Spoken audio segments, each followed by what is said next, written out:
Welcome to another edition of From the Front Lines, where we discuss both the day-to-day and one-of-a-kind issues facing real estate managers.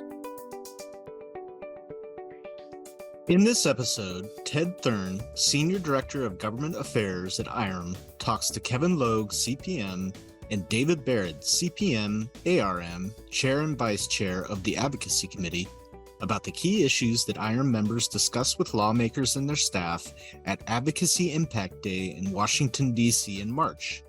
Here's Ted, Kevin, and David. Hey guys, welcome back from D.C. It was a great event.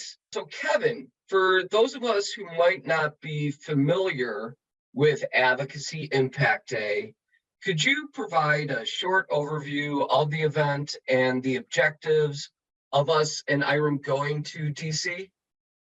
Yeah, thanks, Ted. So it's a 2-day event. The first day, we fly in and attend a briefing to discuss what the issues are that we're going to be sharing with our legislators, and to hear from keynote speakers on policy and advocacy experts to share best practices for how to conduct our meetings and also how to just get around, Capitol Hill. And then on the second day, we basically go meet with the legislators in their offices on Capitol Hill.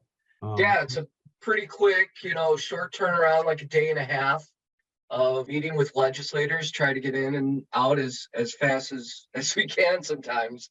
Let me ask the both of you, and David, let me start with you. What, from your vantage point, what were some of the highlights for you at Advocacy Impact Day?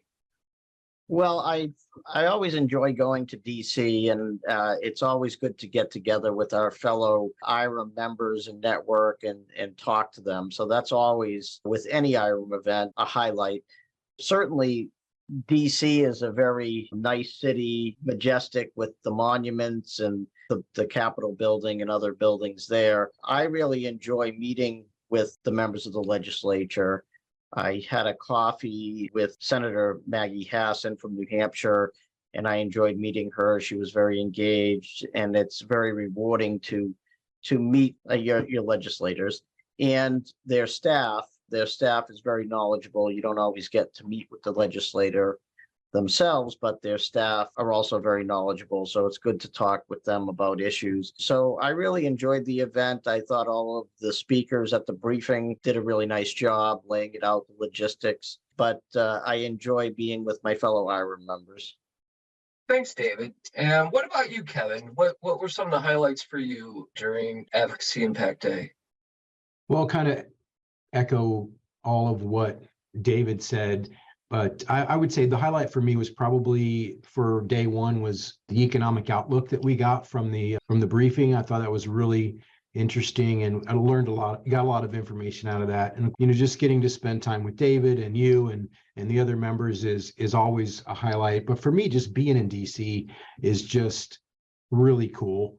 I like just being a part of the participating in the government, and it is really a highlight for me. And all of what Dave said, I echo the same thing, meeting with the legislators and going through the House office building and the Senate office building. And I had lunch in the Senate office building with all their senators and staff all around. It's just a really great event, and not, the general public don't get the opportunity to do it probably as much unless they participate in a similar advocacy committee. But yeah, that's just some of the highlights.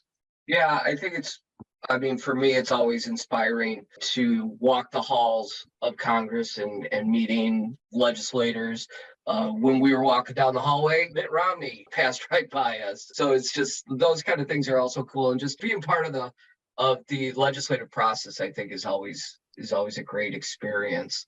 So Kevin, again, for those who might not have been able to attend, can you just provide a really quick summary of the issues that IREM brought to the Hill to discuss with members of Congress? Sure. So before I do that, though, I just wanted to share one other highlight. One of the benefits of going and seeing the legislators in their offices is you can get gallery passes for the House and the Senate, and actually go, if you have time, sit in watch the legislators while they're in session. And I had the opportunity to do that this year. And it was really, really cool. I didn't go into both houses. I just went into the Senate, but I got to see them arguing about a particular issue and had my senator from Florida, Marco Rubio, come in and participate in the debate. So that was, for me, was a really, really big highlight. You don't see that a lot. So I think I just got lucky, but just like you said, just being there and experiencing that is really something. So yeah, so we took 2 issues to the Hill this year. And the first of the 2 issues was choice in affordable housing, which is a Senate bill. And basically the gist of this is we're trying to advocate for getting landlords and developers to participate in the program for Section 8 housing choice vouchers. And the bill provides really an incentive for that participation, where before there wasn't much incentive for landlords to participate. So we went and talked about that. And obviously we want to participate as much as we can in providing more housing. And I think the problem is that it's a lack of inventory, really. So we don't want to have a situation where we have a resident or a potential resident that has a voucher in their hand, but they can't find anywhere to use it. So that's kind of what we were trying to convey to the legislators. And the second topic that we talked about was respect state housing laws. And this one is really simple. This is a House bill. For the Senate bill, we were also advocating for, if we were speaking to congressmen or congresswomen, somebody to actually sponsor that for the House bill, or co-sponsor it, or possibly sign on once it is introduced in the House. And really the same thing for the House bills, which is Respect State Housing Laws Act. And this one was really kind of simple, probably just a 1-page bill, where when the eviction moratorium expired, this particular issue didn't. So we have a situation where there could be an extra 30 days notice required before the landlord can evict somebody. And the intention was originally in the CARES Act for the eviction moratorium to expire, and everything associated with that would also sunset. And this, due to a drafting error, didn't. So we were basically going and saying, look, all we would like to do is have them go in and say, look, take this out of the CARES Act. It should have expired when the eviction moratorium did, and it didn't. David, let me ask you, why do you think it's important for IREM members to meet with their legislators to discuss issues important to the industry?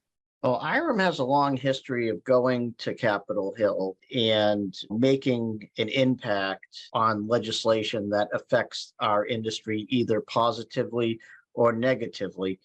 Oftentimes, legislators will put pieces of legislation out there and they end up getting a lot of momentum, but they could have negative consequences that are not particularly thought through or realized by the legislators until somebody in the industry who studies the bill realizes that it's going to cause a negative impact, although well-intended. So I think it's very important for us to be out there advocating for our industry, because when these bills pass, they have an impact on our day-to-day activities and our day-to-day jobs, be it positive or negative. So we really need to get there and support and have an input and an impact on what happens in our industry. And many times I believe we have made an impact by providing information that the legislators did not think through. So I think it's very important. And when you start going to the Hill on a regular basis, the legislators start to know us and know our industry, and we can be a resource for them as well. So I think that's part of it. It's also very exciting from a personal level to meet legislators. You know, as Kevin said, go to the gallery and actually watch them in action. Legislating in person is a pretty exciting thing. So I think from a personal standpoint, it is very exciting, and I would encourage people to go.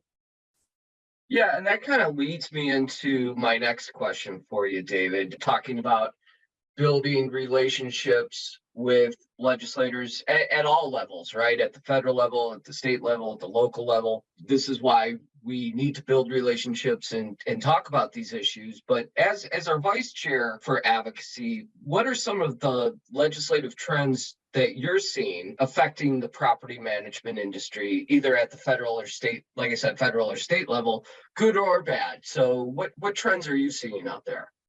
Well, we're seeing a lot of tenant advocacy legislation that's being proposed that is very well intended, but has a negative impact on the industry. Recently the White House has put out a blurb on the tenants' bills of rights and so forth.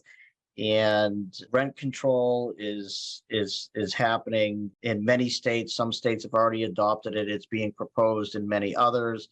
And it's a well-intended piece of legislation, but it has negative impacts on the economy and on inventory and on other very important items that are important to all of us and important to the tenants. Certainly the jobs that are created through development and the shortage of inventory nationwide is a critical issue. And some of these pieces of legislation do negatively impact the developer's ability to build. So we're seeing a lot of tenants' rights advocacy going on, and albeit good intended, some of it will have a negative impact on the industry. So that seems to be the trend that I'm seeing in the industry. Appreciate that, David. And last question for the both of you. For next year, we're already planning to go out to DC in 2024. So more information on that to come soon. Just want to hear what you guys would say to members about why they should attend Advocacy Impact Day in 2024. Kevin, I'll start with you and then go to David. Thanks, Ted. So my number one thing I would say to the members of why they should attend is participation. One of the biggest challenges we have, not only with IREM and in local chapters, but more importantly throughout the whole entire country, I think, is participation. And educate yourself on the issues and participate. And I think this is a great way to do that. Second thing I would say is this is going to help you develop relationships. And you guys touched on it before, but with the legislators and their staff. And that's good for us and for them, because what I tell them is, look, I'm a real estate expert and I want to be a resource for you. If you guys have any questions about anything that has to do with real estate, please feel free to reach out to me, if it's property management or otherwise. And if I don't know the answer, I'm going to get you in touch with the person that does, or find out for you. And that, it's nice to say, but I think it really makes a difference. And I know for a fact that the staff and the legislators appreciate having that in their back pocket. When I was meeting with Congressman Daniel Webster's district director this year, right after I said that, she's like, wow, that's really great. And the congressman has roundtable discussions that they do on certain topics. We'd love to be able to have you participate in that if we have something real estate related. So just by making those connections, it's going to open up doors for you to connect with your legislators and really give us a seat at the table when things are being legislated. Thanks, Kevin. David, what about you? What would you say to members of why they should attend? Thanks, Ted. Yeah, I agree with everything Kevin said, and it's good to be part of the process. We have a free government in this country, and it's good to be part of the process. Make your voices heard as far as the topics that impact us as an industry. But it is business, but we do have fun as a group, and we enjoy each other's company. And I think everyone that goes to these events, I did speak to some first timers that went to the Hill, and they seemed really excited about it, and they enjoy being with all of the other IREM folks. And so it is fun. It's exciting. DC is a cool place. If you go a little early or stay a little late, there are a lot of activities in DC, a lot of museums and different things you can see. And definitely building a relationship with your legislature. It's exciting and it's fun, and then they'll get to know you. And when you come back, they know who you are. And it becomes easier and easier to talk to them, as Kevin said, to be a resource for them. Well, Kevin Logue, Chair of our Advocacy Committee, and David Barrett, Vice Chair of our Advocacy Committee, I'd like to thank you both for sharing your time and expertise today. And if any listeners have any questions about Advocacy Impact Day, or would like more information on attending next year, or maybe just presenting at your chapter event, or any other advocacy initiatives, please feel free to contact us. You can email us at iremlegislation@irem.org. You can contact me, Ted Thurn. We also have a new government affairs liaison, Hillary Verba. We'd be happy to talk to you and provide any information that you need. So again, I'd like to thank you both and have a great afternoon. Thank you, Ted. Yep, it's my pleasure. Thank you. Visit irem.org for more knowledge to take on real estate management's most dynamic challenges. That's www.irem.org.